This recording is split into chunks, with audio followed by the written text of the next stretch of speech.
Okey, YSD Track Series 2026 ternyata kembali dengan penganjuran yang lebih gah kali ini di Velodrome Nasional Nilai. Dan untuk berbicara mengenai siri perlombaan berbasikal track dan BMX yang akan berlangsung dari Mei hingga November, itu panjang ya.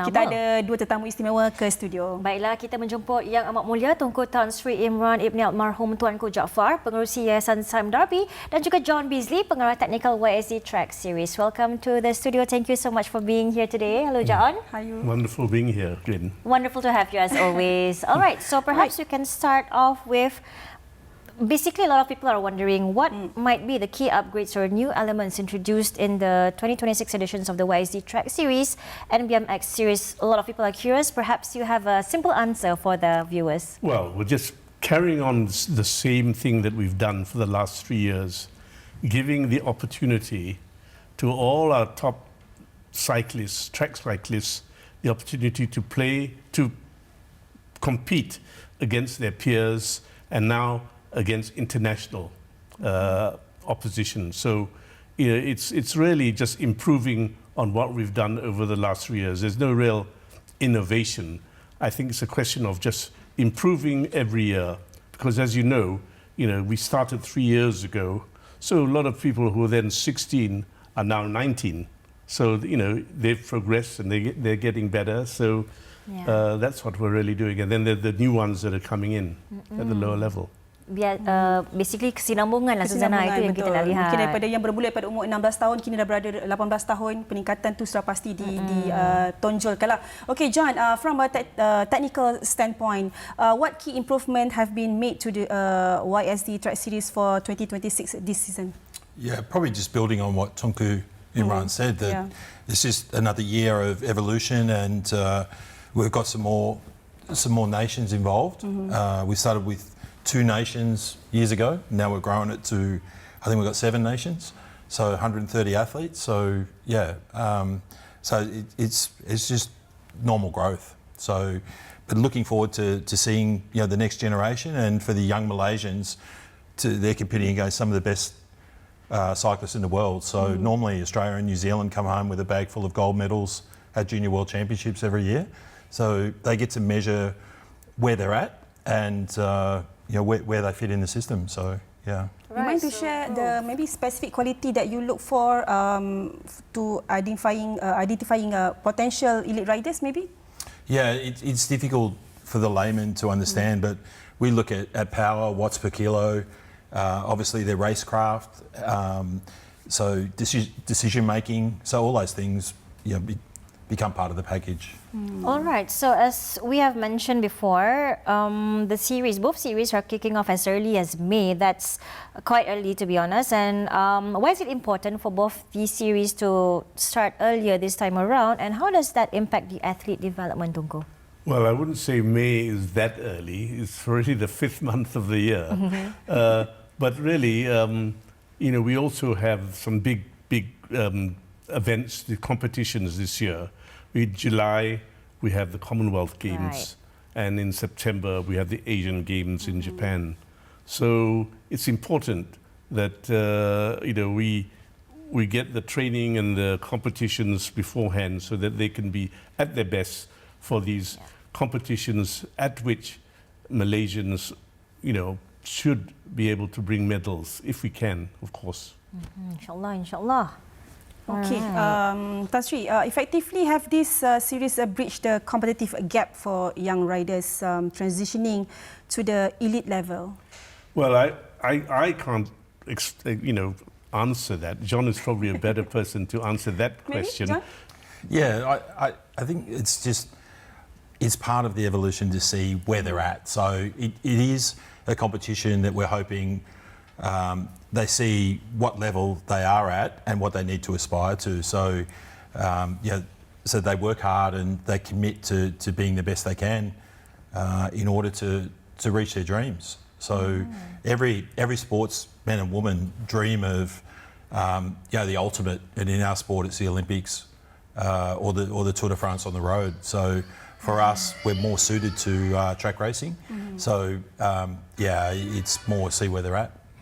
All right, I'm sure you have an eye for identifying specific qualities that are needed for potential elite riders through the series. So maybe you can share some with us as normal people to see if there are any if we can identify anything as well. Yeah, it's really hard. Like most people that will watch it will just see the outcome, but my job is to look beyond the outcome and to look at things that sort of the layman won't see. So and that comes from being experienced and being around a long time. So being 22 years of age, I understand that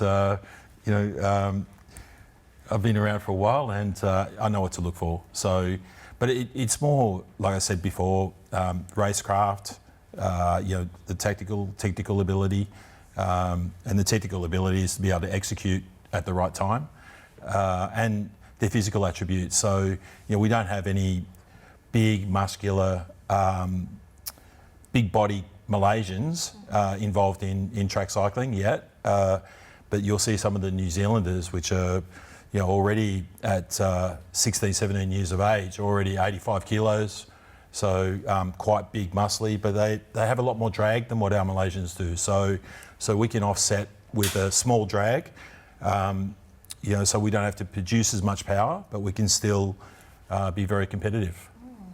Okay, we also want to know from Tunku Imran's perspective, what are the key performance indicator or KPI has YSD set to measure to the success of the 2026 season?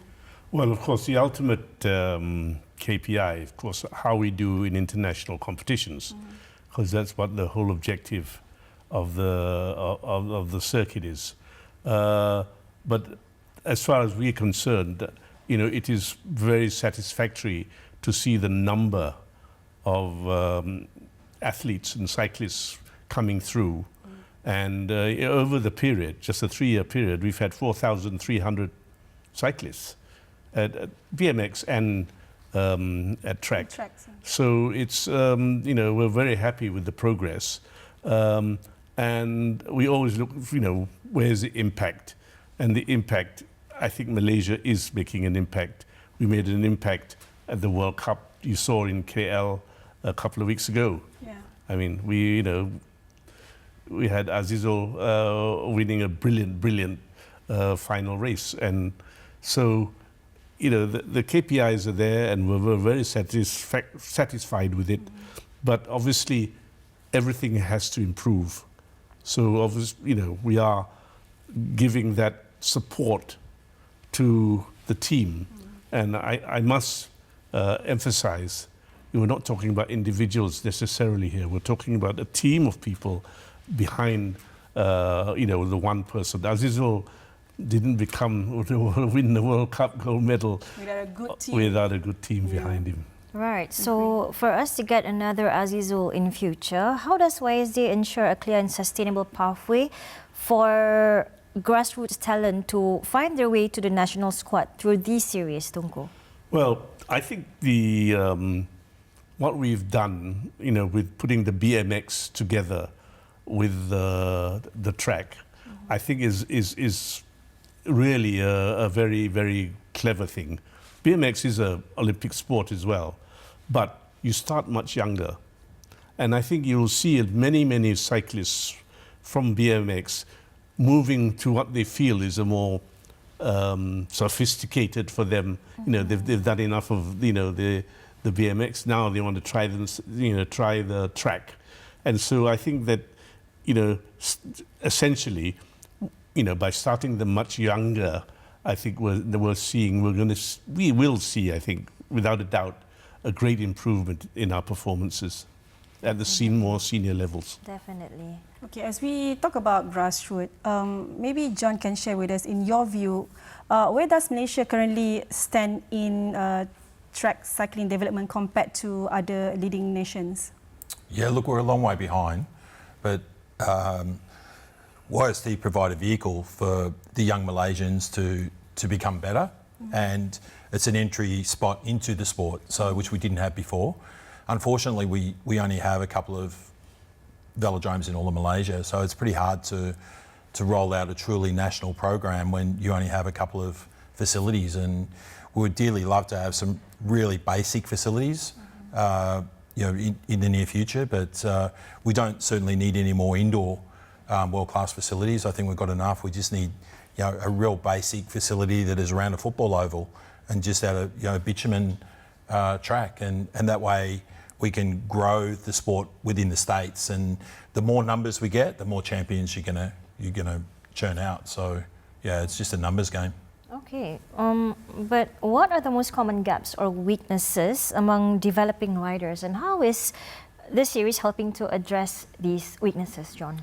Yeah, I think for sure, if we didn't have the platform that YSD provide, the young athletes can't learn the craft of racing, and they don't learn tactics, they don't learn the technical ability of when to use whatever manoeuvre or what position they need to be on the track at any given time.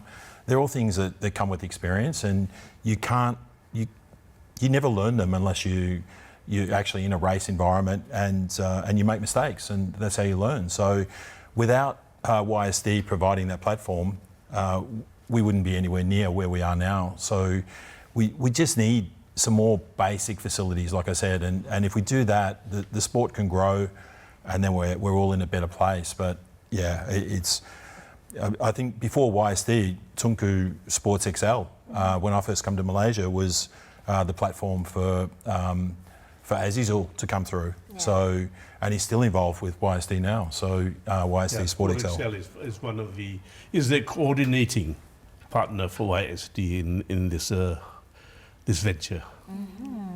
Okay, so looking ahead, are there any plans to elevate these series into internationally recognized competitions, Tunku? Well, I think the fact that you've already got, say, 7 countries already coming, I think there's a recognition that we have a good standard of competition already for their riders to come to Malaysia. Rome wasn't built in a day. I think we've only been going 3 years. I think we've done really very, very well in the 3 years. Just remember, we've got Sauda, who's a young girl, who's a junior world record holder in the 1 kilometer time trial. I mean that, and then we have a Paralympic cyclist who's who's medaled and champion at Paralympics.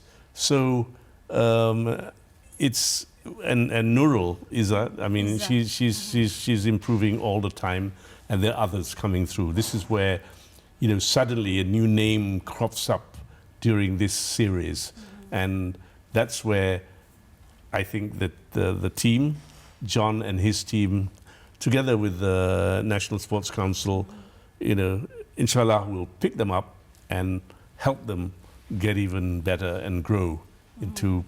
Dulu kita dengar Fatihah, now we have Izzah, we have Sauda, a lot more girls rider out there. Betul, itu baru 3 tahun. That's only been 3 years. Imagine all the years to come. We're definitely going to see a lot more names, big names in the industry. Okay. I think John will agree that there's no doubt that in 2 years the women's cycling has improved just amazingly. Yeah. You think, John? It has, and I would love to get more females involved, and we've got a plan to actually go and find them this year, which will be good. So we'll go out to big shopping centres with watt bikes and really try to identify the best talents and then place them in the state programs, and the really good ones will sort of bring straight into the national program. But again, you identify them, you need a platform for them to be able to grow, and that's what YSD provide. Yep. Diharapkan bila kita boleh lihat hasil daripada YSD ni, lebih ramai lagi yang inspired lah untuk juga terlibat sama dalam sukan berbasikal ni. Alright, we would like to thank you so much for being here today. We've learned a lot and inspired us a lot as well. And hopefully we'll hear more great news after this. Thank you, John. Thanks, girls. July, September. Please come back again. July, September. Commonwealth Games, Asian Games. Maybe we'll see you again by then, insyaAllah. Alright, kita nak berehat seketika. Selepas ini kami nak bawakan kepada anda